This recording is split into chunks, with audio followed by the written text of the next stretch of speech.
Greetings everyone and welcome to this week's edition of Ask Shane Anything right here on Sifted Games at SIFTD.net. I'm Shane Satterfield, the founder of Sifted and the host of this little Q&A that we do every single week because a lot of you are pledging at $7 or more per month at patreon.com/sifted. That's that Ask Shane tier. Now, if you pledge at that amount, you do get priority in asking questions, but everybody gets to watch the show who's pledging at least $4 or more per month. You get this show a week early, you get Pactor Factor a week early, you get Game Face 4 days early. It's definitely well worth it to give us some patronage. We'd appreciate it very much. We have another awesome round of great questions this week. Let's get to them. Okay, our first question for this week's episode comes from Gregor G. Hey Shane, how are you doing? I feel like a lot of recent shooters are targeting the extraction subgenre, but to me it feels niche. Would you agree with that statement? If so, do you think developers and publishers are doing the right thing? Are there other genres you feel are underserved at the moment that would be smarter to target? Hey Gregor, first of all, thank you for asking me how I'm doing. I'm doing pretty good. It's summer pretty much here in LA. This last week has been awesome, and man, once that summer smell is in the air, it puts a little kick in your step. Hopefully everybody around the world is starting to feel that as well. Spring has sprung and summer will be here soon. I'm doing good, so thanks for asking. Now on to your question about the extraction genre. You are right. It is the new genre du jour in the industry right now. For a long time, it was the Battle Royale shooter. That obviously started with PUBG and then sent into the stratosphere by Fortnite. And then for a long time, it felt like every game franchise was trying to figure out a way to do some kind of a Battle Royale something. And then there were spin-offs of like, hey, it's a Battle Royale platformer. It's a Battle... It started to go into all these other genres. And now, the hot new thing is the extraction shooter. And I'm sure you've been seeing games like Marathon, which is Bungie's extraction shooter, which is one of a dozen games as a service that PlayStation tried to launch. It ended up canceling most of them, but somehow Marathon has survived. Another one is FBC Firebreak. That's another one that people have been playing and talking about a lot recently. And I hear you. It is definitely a thing. And I'll agree with you, it's not my thing. Now, your question was, are they making a mistake by focusing on it so much? Well, we talk about this on Game Face all the time, about how the whole industry is chasing the dragon of the game as a service. Everybody wants at least one because it's just really a license to print money in perpetuity. And so everyone, every publisher, every developer is pushing for that game that can generate this recurring revenue. And that's why you're seeing the new thing is the extraction shooter. Arc Raiders is another one that's coming out in the very near future that a lot of people are focusing on. That is also been getting very positive vibrations from people who have been in the beta tests. So there are several kind of high-profile games that have been getting pretty good buzz that are extraction shooters. And don't forget, The Division with its Dark Zone. That was kind of the first extraction shooter that a lot of people got a taste of. And let's be honest, most people hated the Dark Zone. I hated it, Matt hated it, a lot of people didn't really enjoy it. And that was kind of the first mainstream game to have extraction as a main mechanic. And it doesn't seem like most people really resonated with it. So I'm not sure where the publishers and developers are getting the data that has convinced them to work on these games. I don't know that they're looking at player data where players are like, man, I really love this and I want more of it. So I'm with you. I'm not a fan of the extraction shooter. And by the way, for those of you who may be wondering what the hell the extraction shooter is, it's basically a shooter where you go out into an open world and you play cooperatively with other people. But there are other teams out in the world playing cooperatively. And basically you go out into the world, you fight enemies, you collect loot, but you don't get to keep the loot until you extract. You go to this area and you wait. And the thing is that like once you go to that area to extract, everybody else in the world gets the heads up that you're trying to do it. So they come and they try to kill you to take your loot. It's a cutthroat game mode. Maybe that's why it's resonating, because it feels like a lot of the world is just freaking cutthroat anymore and no one really cares about other people anymore. Maybe that's a reflection of our society, is why extraction shooters are so popular now. But I hear you. And I think, honestly, what's going to happen is you're going to see the same thing happen with the extraction shooter that you saw with the Battle Royale shooter. There's going to be a couple games that survive, but looking back, how many popular Battle Royale shooters are there that still exist? There's PUBG, there's Fortnite, and then there's like Warzone and Apex Legends, I guess. So there's like 4 that are really popular. Think about how many were tried and how many actually succeeded, and you're probably going to get around the same ratio or quotient for the extraction shooter as well. So I'm not a fan. I don't like somebody just kind of swooping in and taking all my hard work at the last minute if I'm looking the wrong direction for like 2 seconds.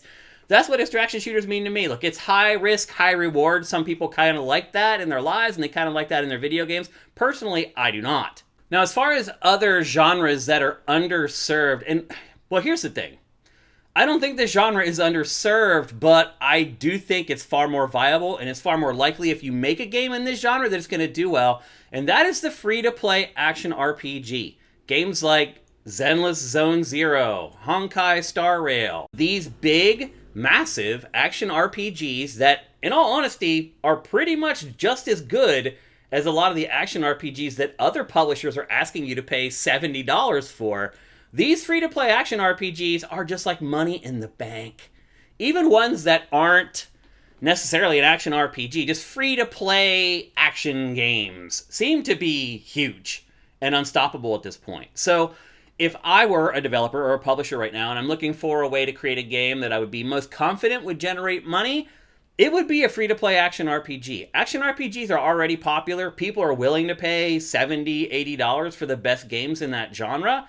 It's a no-brainer that they're willing to at least try free games in that genre. So yeah, I think if there is a more viable genre for publishers and developers to target right now, it would be the free-to-play action RPG.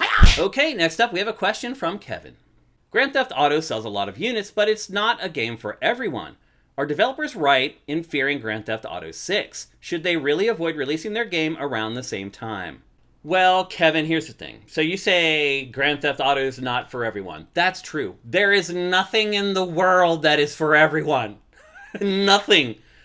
Even strawberry shortcake, which most people would say is the most amazing thing. How could you not like it? There is somebody out there that hates strawberry shortcake. That's just the way life is. There's always going to be the contrarian, and with a lot of things, there's a lot of contrarians. So, of course, not everyone is going to like Grand Theft Auto. Not everyone is going to like any game franchise. It's just reality. It's human nature.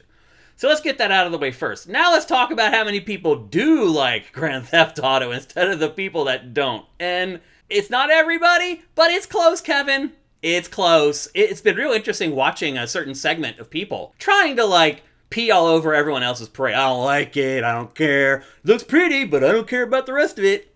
Okay. Good for you. You're part of the 2%. It sold 150 million units. More, I think. And did some people buy it for $10? Yeah. Did some people double dip? Yeah. Does it matter? No, it doesn't matter. Yes, everybody does love GTA. I'm sorry to break it to you. Most people do. If you don't, you are literally a part of like the 3%. There's a reason the last one has sold so many units. It's been 10 years since a lot of franchises launched, and those games didn't continue to sell for the next 13 years. I don't know why people now all of a sudden are like, oh, GTA. I don't know if people think it's like the casual player's game, which it kind of is. I mean, that's how you get to 150 million. That's how Mario Kart gets to 70 million or whatever. Yeah, there are games that casual players like, but if the hardcore players didn't like it, the casual players wouldn't like it. Tell me one game that casual players love that hardcore players hate. It's hard to think of one, isn't it? Because we are the people who tell the casuals what's worth playing. They look to us and say, hey, the people who play a crap ton of games really like this. I'm probably going to like it. That's how it works. I don't know why it's become the new whipping boy across the internet. But the bottom line is yes. Yes, it will hurt other games' sales. Yes, they should avoid the window with Grand Theft Auto 6. It's an action game. Breaking it down to its pure essence, it's an action game. There's running, there's shooting, there's driving. Now you can say, well, it's not an action RPG, or it's this, or it's that. It's just an action game. And action games resonate with a wide audience. The fact that this one in particular touches on a lot of cultural stuff, all the more interesting to most people. It just is. It's really the only franchise that kind of reflects modern society. I mean, it's true. A lot of games are sci-fi, set in the future, or they're set during World War II or whatever. Not a lot of them are just set during like what's happening now, and allows people to kind of reflect on society while they're playing a game. Some people may not like that, some people will. But the bottom line is, this game is going to sell like crazy. And if you are to put your game out within a 2-month window on either side of that game, Good luck. Next up, we have a question from someone who's asking a question for the first time. Welcome, Geomancy. Hey Shane, I'd like an update on all things Halo. Are there any Halo games in development, or is the franchise pretty much done at this point? Is it possibly on hold until Game Pass increases its subscriber base on non-Xbox platforms? Well, Geomancy, first of all, welcome to Sifted, and thank you for asking a question. We're here every week. Continue to ask more if you'd like. We'd appreciate it. Halo, it's complicated. The first thing I'm going to say is no, Halo's not dead. There is going to be another Halo game. Now, has Halo lost a lot of relevancy over its last 3 entries? Yeah. I mean, I would argue that Halo 3 was the peak, and since then it's just been a gradual slide down the other side. Now, Halo Infinite, it was a little better than the prior couple Halos. Obviously a lot more open world-ish sort of styled shooter. I think the problem with Halo is that its multiplayer, the interest in its multiplayer has waned over time. It used to be like the campaign is like, well, I'll play it. Shane over at Game Trailers said that the campaign's really good, so it's probably decent. So I'll play it, and then you play it, and you may like it, you may love it, you may hate it, you may be indifferent to it, but then you just moved on to the multiplayer where everybody that you knew was playing for the next, 8 months. That's not the way Halo is anymore. I feel like people put a lot more emphasis on the campaign in Halo now because they're not as interested in playing the multiplayer. Again, I come from the school where I get a Halo and I play it the whole year. Kind of like how people play Call of Duty now. I was one of those big fans, one of those people who used to play Halo a ton after it came out. Now I play the multiplayer for a week or two and I'm good. It is unique still. Somehow Halo's multiplayer stands out a little bit from the competition, but it's not necessarily better. Once upon a time, Halo was kind of the only gig in town. It was the only console multiplayer shooter you could play online. It was really the first really good console multiplayer shooter other than GoldenEye. So a lot of people, I was playing PC shooters at the time, so Halo to me wasn't a big deal, but to a lot of people, it was a huge deal. But here's the thing, Halo 3 was the peak. Because after Halo 3, that's when other shooters started moving in and people started being pulled away by Call of Duty and other stuff. So I think the root of the problem for Halo is that people just don't care about the multiplayer like they used to. The campaign may not be as good as it used to, but that's one of those things you play for 10 hours and then move on. It's the multiplayer that's the problem. So that's why I think Halo is waning in relevance. You ask if there's another one in development? Yes. There's always going to be another Halo in development. As soon as Infinite was finished, they started working on the next Halo. And they're still supporting Infinite with DLC. They put out trailers almost every other day still for Halo Infinite. So the platform out on the outside isn't dead. It's only when you go in and go to play it where you realize it is pretty dead. So another one's going to come. It's never going to be this landmark pop culture thing like it used to be where we'd all go to GameStop and sit in line waiting for the new Halo. Those were great times, and I have a lot of positive memories of that stuff, but sadly, they're just never happening again. Okay, last up for this week is a question from Raphael Michael. Looking back at the PS3 Xbox 360 era when Game Trailers was at its peak, what do you think modern gaming media has lost in its transition to YouTube and influencer-driven coverage? Well, Raphael Michael, I do feel like I've answered this question in different forms across my time doing Ask Shane Anything, but this is a little bit of a different angle on it, and so I'll answer it again. And I've repeated this answer before. It's editorial integrity. There's nobody there watching over these people. They can do whatever they want. They can sign deals with publishers. Publisher can say to them, hey, give this game a good review. We'll be sure to sponsor you for the next 2 years on your channel. I'm not saying that I know this stuff is happening, although I think it probably is. I'm just saying it's possible. And when you had oversight in an editorial department and an editor-in-chief and a reviews editor and a previews editor and a features editor who were looking at your work, everything you did, for example, was it last week or the week before? I think it was last week. Somebody asked me to figure out who reviewed a game on Game Trailers. And I went back and looked through all the reviews that are in my folders on my PC from when I worked there, and there was no one's name on that review. So I just went and watched the review and listened to what was said in the script, and I could just tell who wrote it because I had copy edited so much of that writer's stuff. I knew it was Ryan Stevens who had written the review. And that's the difference. I read their stuff. I would know if there was something funky going on with any of my employees And now that is all gone. There is no oversight. These people can do whatever they want. Do you think their dads and their moms are coming into their bedroom and being like, hey, did you sign a deal with blah, blah, blah? Are you making sure you disclose that with your viewers? No, that's not happening. So for me, it's oversight. You're just trusting that these people who are like 18 years old and are getting hundreds of thousands of dollars thrown in their face are going to turn it down. Think that's going to happen?